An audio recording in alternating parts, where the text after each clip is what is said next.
ஏழு ஜென்ம பந்தம் மனைவி என்பது, இதில் நீ வேறு நான் வேறு யார் சொன்னது?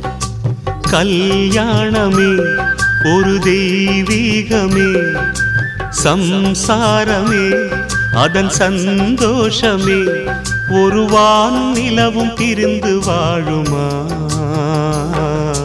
ஏழேழு ஜென்ம பந்தம் மனைவி என்பது, இதில் நீ வேறு நான் வேறு யார் சொன்னது?